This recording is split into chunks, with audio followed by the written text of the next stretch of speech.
Vous avez fait beaucoup de cours de moyen métrage. Qu'est-ce qui vous a poussé un jour à vous donner envie de passer au long? C'était un processus dans votre esprit normal ou il y a eu un déclic particulier? Non, en fait, assez tôt, je souhaitais faire un long, mais tout simplement, j'y parvenais pas. Je parvenais difficilement à faire un scénario de long. Et quand j'y parvenais, on parvenait difficilement à financer ce scénario. Donc il m'a fallu du temps pour parvenir à écrire long. Mais en tout cas, j'avais comme idée de faire un long métrage, oui, depuis déjà un petit moment. Et écrire un long, c'est dur, parce que au générique de fin, je crois qu'il y a 7 ou 8 personnes qui sont créditées comme conseillers à l'écriture. Oui. C'est parce que c'est compliqué d'écrire ou ça disons oui, c'est compliqué, même si j'ai l'impression d'y arriver de mieux en mieux. Mais là, en l'occurrence, les conseillères qui sont mentionnées au générique sont des lecteurs et des lectrices, c'est-à-dire des gens, et ça a été très précieux, qui lisaient les différentes versions et faisaient des retours soit à l'oral, soit à l'écrit, et qui m'ont beaucoup nourri. Parce qu'avant, je faisais pas ça, du coup, j'étais vraiment... je pense qu'il faut absolument faire ça, en tout cas, moi, c'est la méthode qui me convient. Comment vous décririez l'intention première? Est-ce que vous vouliez faire une comédie romantique à 3, un plan à 3 avec le frigo? Comment vous avez pensé le... Alors, cette partie-là du film, la comédie romantique, n'était pas du tout dans le projet initial. C'était plutôt une histoire de rivalité artistique. Un peu à la Amadeus ou à la Fantôme de l'Opéra.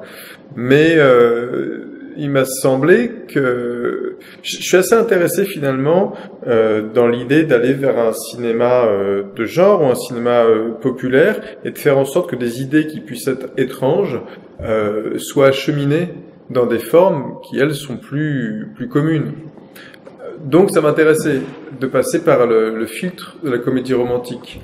D'autant plus que avec ce personnage de frigo intelligent, je savais que la comédie romantique serait de toute façon frelatée, elle serait tordue, elle serait donc intéressante. J'avais quasiment l'assurance de pouvoir éviter la redite avec un personnage pareil. Donc du coup, je suis allé assez avec plaisir dans la figure de la comédie romantique. En termes de héros, vous avez pensé... Parce qu'on se posait la question en sortie du film, mais finalement, qui est le héros de cette histoire? Moi, je disais que le personnage principal, en fait, pour moi, c'est plutôt So. Oui. C'est elle le point de bascule, en fait. On peut voir ça comme ça. À vrai dire, bon, le personnage principal, ce serait plutôt Jérém, malgré tout. Mais vous n'avez pas tort de penser qu'il puisse s'agir de So, parce que à un moment donné du film, après le procès, le personnage de So devient le protagoniste principal pendant une dizaine de minutes. C'est elle qui évolue aussi. C'est vrai que entre sa situation de début de film où elle est, on va dire, une enquêtrice très vouée à sa mission et à sa société digitale cool, et la fin du film, on peut dire qu'elle a fait un cheminement important. Mais ça, c'est quelque chose que j'aime bien dans les scénarios, c'est quand tout à coup on croit que l'histoire est finie, puis on ouvre une autre porte inattendue, et on fait un petit détour. Il y a quelque chose tout à coup qui échappe, on va dire, au ronronnement trop attendu et trop prévisible du scénario. Mais il me semblerait quand même qu'il serait plus juste de dire que c'est plutôt Jérém le protagoniste principal, parce que c'est lui en fait dont il est question dans ce film, c'est lui finalement qui a un problème, il a plusieurs, et un problème, on va dire, d'impuissance générale, c'est-à-dire impuissance à se satisfaire dans sa vie de ce qu'il est. Il voudrait être une star, enfin en tout cas il voudrait être un meilleur rappeur, en tout cas, et il semblerait aussi que ce soit une impuissance, on va dire, au sens littéral. Et à la fin du film, il semblerait qu'en ayant accepté finalement sa dimension humaine et faillible, il a résolu ces problèmes-là. Moi, j'aurais plutôt dit le duo formé par Yves et par Jérém. En tout cas, je suis content qu'il y ait des interprétations diverses. Le ton que que vous avez pas choisi, mais en tout cas le ton que vous aimeriez que l'on voit dans ce film, c'est plutôt un ton comique, plutôt un ton sarcastique ou peut-être même critique? L'un n'empêche pas l'autre, au contraire. Le ton comique, oui, bien sûr, j'ai voulu faire une comédie, et c'est vrai que par rapport à des films que j'ai pu faire précédemment, où j'avais tendance quelquefois à saboter mes effets comiques, là, j'y suis allé pleinement, donc j'assume d'avoir voulu faire rire. Mais cette comédie, elle s'accompagne bien sûr d'un volet critique, un volet satirique. C'est un regard que, pour moi, j'imaginerais pas de faire un film qui ait pas une portée critique. C'est-à-dire que ce qui m'intéresse, c'est quand même d'essayer de mettre le doigt sur quelque chose, d'essayer de le faire de façon poétique, c'est-à-dire pas tout à fait collé à la réalité, avec un peu de distance, mais il s'agit bien quand même de mettre le doigt sur quelque chose qui travaille et qui est perturbant, quelque chose qui ne tourne pas rond. C'est ce qui m'intéresse. Et j'aime bien aussi quelquefois quand la comédie est un peu amère aussi, quand elle se trouble de sentiments plus inquiétants. Sur Arte, vous posiez la question, et si la connerie était la nouvelle intelligence? Est-ce que Yves, c'est une réponse à cette question? Pas tellement, parce que si la connerie était une nouvelle intelligence, c'est plutôt, ça évoquait plutôt, on va dire, le fait qu'aujourd'hui une certaine connerie puisse être décomplexée. Quelqu'un comme Donald Trump en étant peut-être la figure la plus connue. Dans l'intelligence artificielle telle qu'elle se présente aujourd'hui, il s'agit pas vraiment de ça, parce qu'en fait, bon, déjà, les intelligences artificielles pour l'instant ne sont pas tout à fait intelligentes, elles sont plutôt, elles simulent au mieux une sorte de rapport social, mais elles sont quand même des systèmes experts, c'est-à-dire des systèmes qui vont recueillir des données, établir des diagnostics à partir de ces données, et puis ensuite proposer des diagnostics. Donc c'est une forme d'intelligence qui n'est pas du tout, enfin pas tout à fait de la connerie. Par contre, c'est une intelligence comptable, une intelligence d'experts, un peu froide. Hein. C'est-à-dire que, par exemple, l'un des exemples les plus évidents, c'est en médecine, où maintenant il y a des systèmes d'IA qui, sur des bases de données comme aucun docteur, aucun chirurgien n'a jamais pu en avoir, sur des bases de données vraiment de millions de cas, va pouvoir, par recoupement, considérer que quand tel ou tel symptôme surgit à tel endroit, il y a de fortes chances pour qu'il y ait telle maladie. Et ces systèmes ont des résultats plutôt convaincants. Mais on est dans la pure statistique. Ça, c'est l'intelligence des IA, c'est une intelligence statistique, mais qui prend beaucoup de place. Et l'idée de Yves, c'était d'imaginer ce que deviendrait une intelligence statistique si elle était mise au service du rap, par exemple, ou de l'art, c'est-à-dire une intelligence statistique qui aurait pour idée d'essayer de faire le morceau le plus dansant, le tube le plus vu sur Internet, à partir sans doute d'une base de données ou de recoupement. Ça vous inquiète, vous, cette hyperconnexion exponentielle, en fait, qui s'installe ça me fascine et ça m'interroge, et c'est bon, on va dire, pour la réflexion et l'esprit. Ça m'inquiète pas tant. Mais je pense en fait qu'on est face, ça commence et on sera bientôt, à mon avis, face à des dilemmes et des choix assez difficiles vis-à-vis des machines. C'est-à-dire qu'est-ce qu'on fait de ces objets à partir du moment, je prends un autre exemple qui est un exemple plausible, celui d'une brosse à dents connectée et intelligente. Pourrait très bien arriver dans quelques années, c'est-à-dire c'est pas forcément une intelligence très forte, mais disons que chaque soir, en vous brossant les dents, elle est capable de faire ce qu'on appelle une biopsie, donc elle fait un petit bilan de santé. Et cette brosse à dents vous dit, il semblerait quand même là que vous devriez faire attention à votre foie, et peut-être consulter. Et je crois qu'il sera très difficile de pas l'écouter, cette brosse à dents. Il sera très difficile de dire, non, on sera forcément influencé par ces intelligences expertes qui s'immiscent comme ça dans l'intime. Donc c'est intéressant parce que qu'est-ce qu'on va faire de ça? Vous, là, vous êtes avec nous en tant que cinéaste. Oui. sur un film d'un format classique, Oui. vous venez de l'art contemporain. Est-ce Oui. que ces outils, là, ces nouveaux outils d'intelligence artificielle, dans votre statut d'artiste contemporain, c'est quelque chose aussi que vous utilisez qui pourrait vous servir à l'avenir? Non, en fait, jusqu'à présent, il me semble pas que j'ai utilisé. Mais vous savez, pour l'instant, l'IA telle qu'elle se présente à nous aujourd'hui, c'est soit les algorithmes de Facebook ou de YouTube. Ça, c'est des IA, et c'est des IA justement aussi qui sont prescriptrices, c'est-à-dire c'est des IA qui vous disent ce qui est bon pour vous, ce qui leur semble bon pour vous. Hein. Votre page Facebook est organisée, il n'y a pas quelqu'un derrière, hein, c'est une IA qui est là. Ou soit ce sont des systèmes un peu comme Siri sur un téléphone, mais qui pour le coup ne sont pas véritablement des intelligences fortes. Hein. C'est plutôt là, on est dans une simulation d'intelligence. Donc du coup, non, j'ai jamais eu recours à des IA, mais ça m'intéresse par exemple l'idée d'avoir une IA qui pourrait déterminer assez facilement quel scénario par exemple pourrait être le plus bankable. Ça m'intéresse, pas en soi, mais parce que je trouve que là effectivement ce serait une question problématique. Sur Gaz de France, vous disiez que vous étiez surtout pas renseigné, parce que vous vouliez garder une certaine fraîcheur, on va dire. Mais du coup, là, il semblerait que vous soyez quand même renseigné sur l'intelligence artificielle. Oui, c'est vrai. C'est parce que les deux projets sont assez différents. Dans Gaz de France, il y avait quelque chose de nettement stylisé, poétique. Donc, j'étais pas j'avais pas une approche aussi, on va dire, vérace que là. C'est-à-dire, pour Yves, j'avais envie de faire quelque chose qui soit plausible. Donc, je me suis un peu intéressé davantage. Je me suis davantage documenté pour que cette histoire, parce que voilà, il fallait pas que ça tourne court, il fallait pas que ça ait l'air d'un sketch.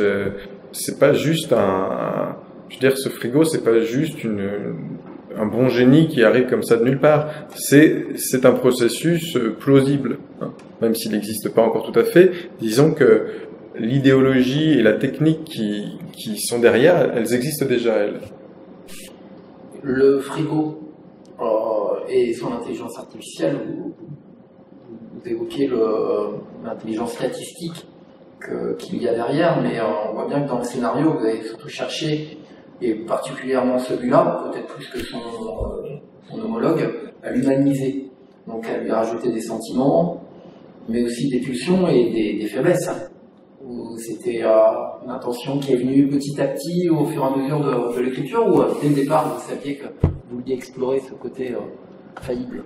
Oui, en fait, ce qui m'amusait, c'était d'imaginer qu'un frigo, donc intelligent comme ça, qui apprend suivant la technique du deep learning, c'est-à-dire que il a à disposition la base de données de son utilisateur. Il sait ce que son utilisateur est allé faire sur Internet, ce qu'il a acheté et sur quoi il a cliqué après avoir cliqué sur tel truc. Et donc, en fait, il progresse, il devient de plus en plus intelligent, mais à travers son utilisateur. C'est-à-dire qu'il calque un petit peu ses propres envies sur les siennes.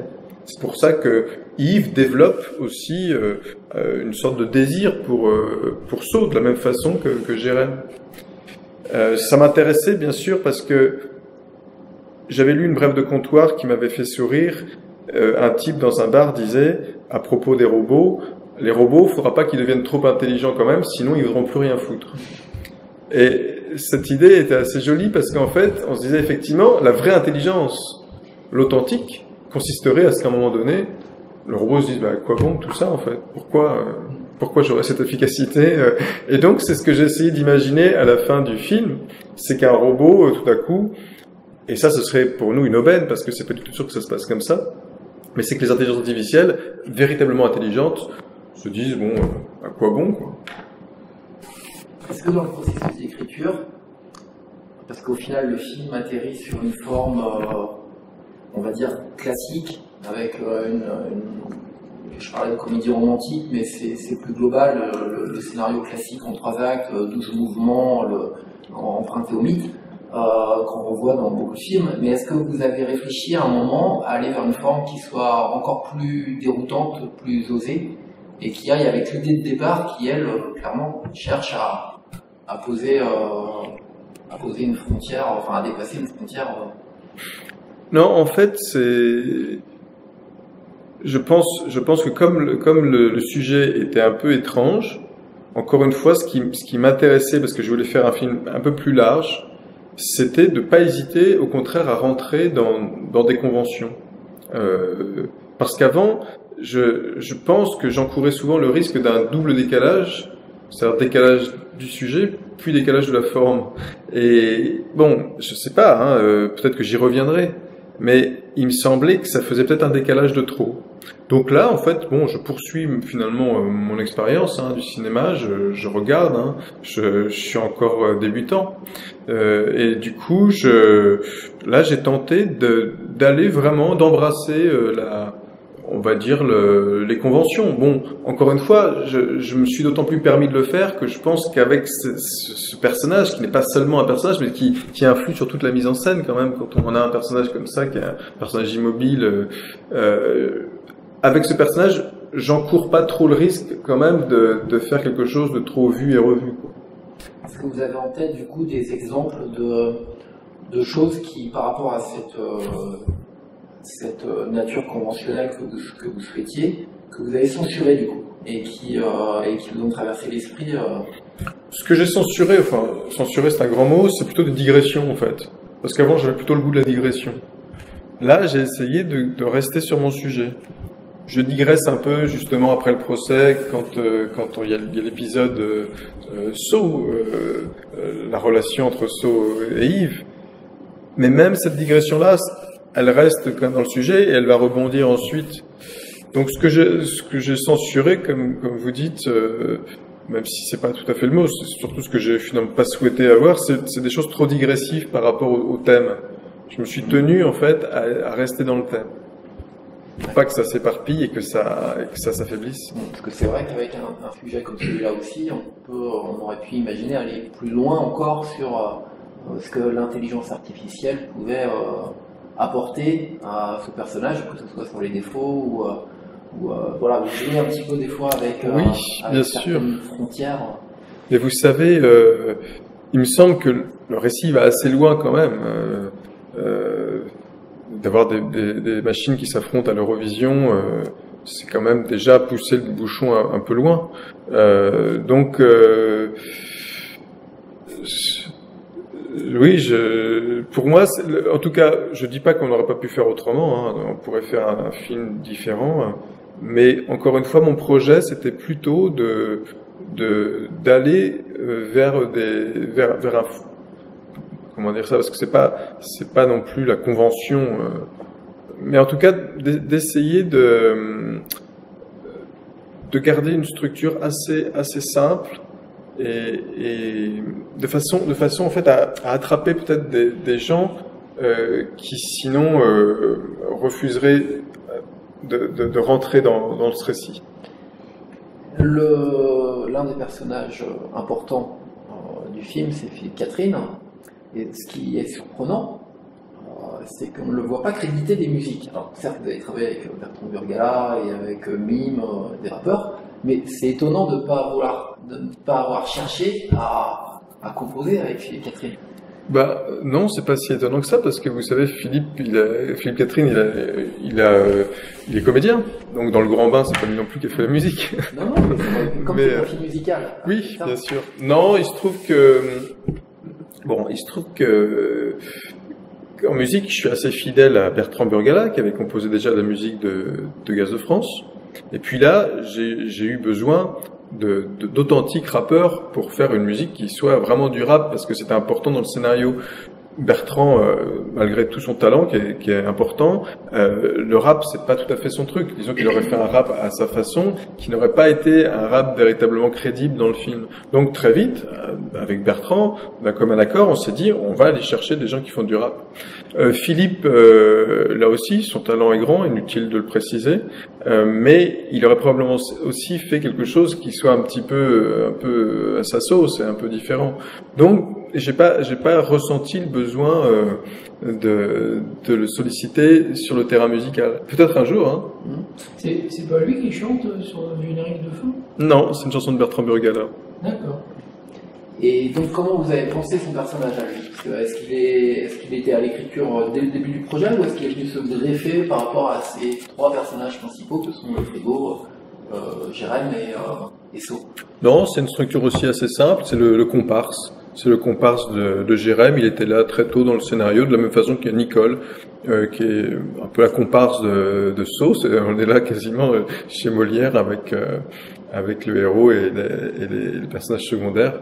Et non, le tandem était sympathique, c'est l'idée d'un coach comme ça. C'est une idée que j'aime bien dans cette époque. Les gens quelquefois sont un peu perdus, mais certains parmi ces gens perdus se revendiquent coach. Ils sont pas moins perdus que les autres, mais ils donnent l'impression de maîtriser.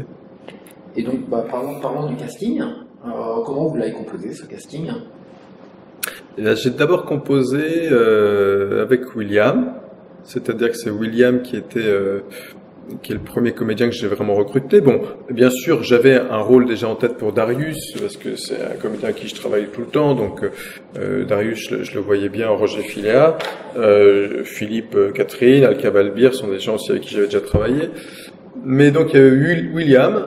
Et ensuite, je me suis mis en quête du personnage de So. Enfin, c'était à peu près simultané, mais disons que Doria, c'était intéressant parce que William, je connaissais, j'avais travaillé avec lui déjà. J'avais fait un court-métrage avec lui il y a pas mal de temps. J'avais fait un film qui s'appelait Fuck UK, un court-métrage avec Gaspard Proust pour Canal+. Et William avait 20 ans, donc c'était en 2011. Et donc je l'ai retrouvé, je l'avais un peu aperçu au cinéma, à droite à gauche, mais quand je l'ai retrouvé, j'ai vu qu'il avait forcément mûri, qu'il s'était étoffé, et puis il était très très enthousiaste sur le scénario. Il était prêt aussi parce que j'avais besoin quand même d'un engagement, j'avais besoin qu'il soit prêt à apprendre à rapper et à vraiment se mettre corps et âme là-dedans, et j'ai senti qu'il allait le faire. J'ai senti qu'il allait pas me faire faux bon. Donc ça s'est fait comme ça. Et Doria ensuite, j'aimais bien Doria. Ce qui était intéressant, c'est qu'on n'est pas du tout du même univers à la base. Et je connaissais pas son travail de Miss Météo, et elle connaissait pas mes films. Donc mais c'est ça qui était bien, c'est-à-dire qu'elle elle m'a apporté quelque chose de vraiment nouveau, et puis sans complaisance, on va dire. Donc ça m'a forcé à être vigilant et à revoir ma copie quelquefois. Et quel type de directeur d'acteur? Alors vous êtes plutôt vous laissez l'espace aux acteurs et vous êtes plutôt vous faites confiance à leur freestyle, ou au contraire vous êtes très dirigiste et vous savez exactement où vous voulez aller, et tant que les acteurs n'y sont pas, vous les reprenez? Bon, avant j'avais tendance à être vraiment dirigiste, probablement parce que je savais pas trop m'y prendre avec les comédiens. Je venais surtout de l'image et des beaux-arts, donc j'avais plutôt un aspect un peu formaliste, et les comédiens, du coup, pour moi c'était des éléments de plus dans l'image, hein. Mais je me suis rendu compte que j'avais quand même beaucoup à gagner à essayer d'aller un peu plus vers eux et à leur donner plus de terrain. C'est ce qui s'est passé pour Yves. Après, on n'est pas dans l'improvisation, le texte est écrit, il est en général dit comme il est écrit. On peut avoir quelques petites... il y a certaines phrases, bon, si je suis pas à la virgule près, si le truc sonne bien, quoi. Bon, si ça sonne bien, je suis pas un maniaque, mais par contre, s'il y a des mots que je veux entendre, il faudra la refaire jusqu'à ce que le mot soit dit. Bon, ça, c'est la moindre des choses, hein, c'est juste... Et puis, pour la mise en scène, autrefois, j'étais autrefois, il n'y a pas si longtemps, un grand utilisateur de marque au sol pour les comédiens. Je le fais encore, mais avec un peu plus de tolérance. Une étrangeté, en tout cas, que moi je considérais comme une étrangeté dans les crédits, on voit qu'il y a une directrice du désir. Vous pouvez nous expliquer en quoi ce métier consiste? En tout cas, je vois que vous êtes attentif. Ce métier, c'est celui de ma femme, Natacha. Séverine, disons qu'elle m'a aidé sur la mise en scène des scènes de sexe. D'où ce nouveau métier, directrice du désir. Il peut y avoir un directeur aussi. C'était crédité au générique? Oui. Ah, j'ai pas fait attention. Il y a, dans une des chansons, Jérém fait référence à HAL, l'ordinateur de 2001. Ouais, c'est évident. Mais est-ce qu'on aurait pu aussi, il aurait pu faire référence à mon oncle, par exemple? Oui. Il y a cette maison. Oui, c'est vrai. Cette machine. Ouais. Domotique. Je me rappelle, je crois, hein, ça fait longtemps que j'ai pas vu mon oncle, c'est un film que j'ai vu quand j'étais enfant d'ailleurs, et je l'ai vu un peu plus tard. Je crois me rappeler qu'il y a cette histoire de la fontaine, un jet d'eau dans le jardin, et il y a ce sorte de bourgeois hein, qui a une télécommande et qui l'actionne, mais bon, la fontaine n'en fait qu'à sa tête, hein, si je me rappelle bien. Et puis il le trouve avec son parapluie. En fait, ce que je me disais, c'est que par rapport à cette époque, Tati se moquait de, on va dire, d'une forme de technologie. Bon, c'était les années 50 et c'était peut-être les premières télécommandes pour faire des actions qui faisaient sourire à l'époque, puisque je me rappelle que Jacques Martin aussi, dans son émission Incroyable mais vrai, avait un gag, il montrait la télécommande, en fait c'était juste une barre comme ça télescopique qui lui permettait d'atteindre les touches. Disons qu'on se moquait à l'époque de l'idée d'être assisté déjà hein, par des objets comme ça qui nous rendraient la tâche plus facile. Mais là, en fait, on va encore vers quelque chose de plus rigolo, de plus angoissant. C'est qu'il faut imaginer que maintenant c'est la fontaine de mon oncle qui tient la télécommande. Hein, c'est ça. Les scènes les plus difficiles à tourner sont pas toujours celles auxquelles on pense. Et en l'occurrence, sur Yves, quelles étaient les scènes qui vous ont posé des difficultés? Ah, ça c'est une bonne question. Bon, c'est une question difficile parce qu'en fait, quelquefois, les scènes qui posent des difficultés, c'est pas tant en soi, ça peut être par rapport à un plan de travail qui est trop serré ou en fait, ce film, on l'a tourné en 39 jours, c'est plutôt correct, mais bon, je fais beaucoup de prises quand même et quelquefois, bon, bah, on se retrouve à commencer à faire des heures sup, la fatigue arrive. Donc toute la séquence Digital Cool, ou la fête qui a lieu avec le bar de glace et tout ça là, c'était des choses un peu difficiles à tourner. Ensuite, la séquence aussi du meurtre de Yves sur le lac, c'était la dernière nuit de tournage, il faisait très froid et on a fini très tard et puis surtout c'était un peu compliqué en technique de mettre le frigo à l'eau, de le faire s'enfoncer, tout ça. Voilà. Puis la scène d'amour finale, c'est aussi des choses qui, mine de rien, sont toujours des choses un peu délicates au cinéma. C'est d'ailleurs assez charmant. Il y a toujours une tension dans l'air à mesure que les jours approchent. Et on sait qu'on doit tourner cette scène-là. C'était en toute fin de tournage, mais il y avait quelque chose dans l'air, même si on avait répété un peu avec les comédiens. Il y a toujours un frisson. Et vous parliez de la fête Digital Cool, donc toutes les couleurs fluorescentes sur l'hiver, la bouche, tout ça, c'est de la post-prod ou c'est vraiment filmé Non, c'est plutôt du tournage. En fait, on a essayé de simuler ce qu'était une lumière noire, c'est une lumière fluo qui fait briller certaines parties. Mais on l'a renforcé en post-prod parce que c'était assez difficile. Déjà parce qu'en fait, si on avait utilisé vraiment cette lumière noire, en fait, ça ne marchait pas du tout, parce qu'elle était très peu perceptible par la caméra. Donc on l'a bricolé avec à la fois des projecteurs fluo, mais aussi des projecteurs de couleur violette. Et ensuite, on a renforcé cet effet en post-prod. Mais il est déjà présent au tournage. D'accord. Ah ouais. Et la maison de la mémé de Jérém, c'est une vraie maison ou c'est reconstitué ou c'est vraiment... Non, c'est une vraie maison. C'est une vraie maison, mais l'équipe déco l'a transformée. C'est-à-dire que je cherchais, encore une fois, c'était aussi dans une volonté je voulais pas tourner en studio, parce que je l'ai beaucoup fait.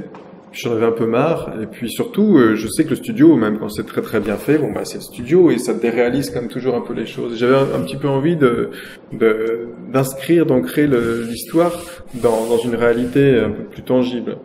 Et donc, on a trouvé une maison. Mais évidemment, ça c'est les principes du repérage, elle n'était pas tout à fait comme on voulait, donc on a dû abattre des cloisons, mettre du papier peint, la redécorer, et puis ensuite la restituer à ses occupants telle qu'elle était avant. J'ouvre une série de questions sur la musique. Avec l'intelligence artificielle, on est capable de créer des morceaux à la manière de. Oui. Donc vous mettez Booba et vous faites votre morceau et il va vous ressortir le. Alors, je sais pas si ça marche avec Booba. Ça marche avec Booba? Parce que ça marche avec ça Bach. marche avec plein de gens. Okay. Oui, je pense qu'avec Booba, ça doit marcher. Je n'ai pas vérifié. Mais, et donc, est-ce que vous avez été tenté d'essayer, à défaut, non pas de le faire, mais juste d'essayer pour voir? Non, j'ai pas essayé. C'est vrai qu'on m'en a parlé. On m'a parlé de ça. Mais on m'a dit que ça marchait très bien, surtout pour les compositeurs classiques. Parce qu'encore une fois, c'est le principe de la base de données. C'est-à-dire que si un système possède toutes les mélodies de Bach, il va pouvoir, en combinant ça différemment ou en observant les récurrences. Alors voilà, souvent ces notes-là s'enchaînent chez ce compositeur, il va pouvoir nous refaire un truc à la sauce de Bach qui ressemblera à du Bach ou du Mozart. Alors je sais pas si ça marche pour des choses autrement plus sophistiquées comme la musique de Booba.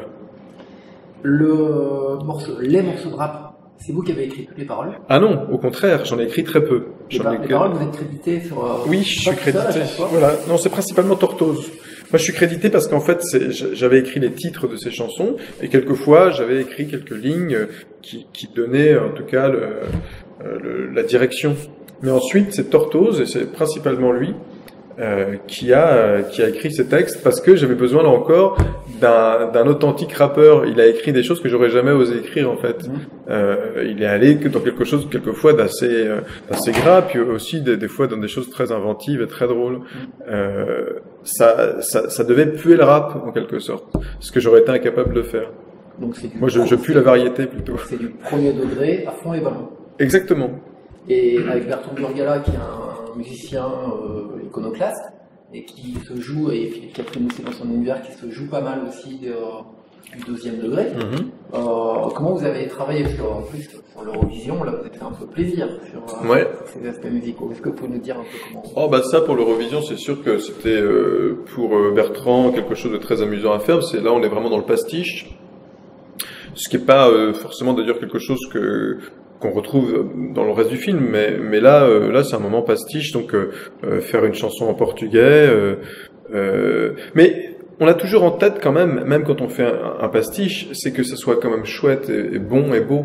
Par exemple, le rap de Jérém, qui est censé être un rap moins bon, en tout cas pas complètement convaincant, ça doit quand même être une bonne chanson, ça doit quand même être chouette à écouter. Donc ça veut dire donc qu'il faut s'appliquer.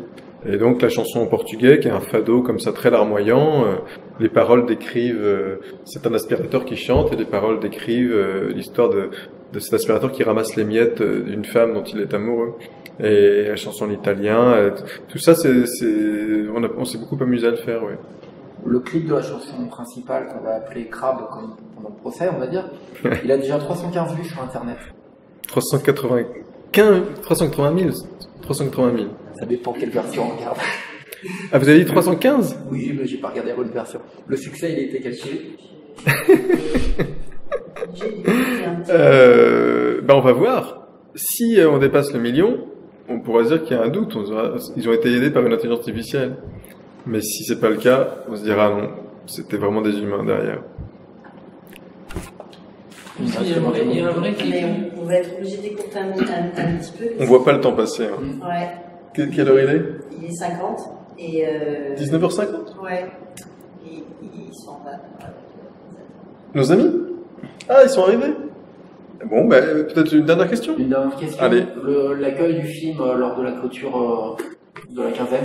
C'était génial, écoute, tout le monde était très content, il y a eu une belle ovation, tu sais, c'est un soir de bal quasiment pour un film d'être à Cannes, bon, sauf si vraiment, des fois ça peut mal se goupiller, mais enfin en général c'est un soir de bal, donc on est tous très heureux, on voit tout ce qui s'est écoulé tout le temps pour arriver là, et non, c'était un moment génial. Eh ben, merci beaucoup. Merci à vous, messieurs.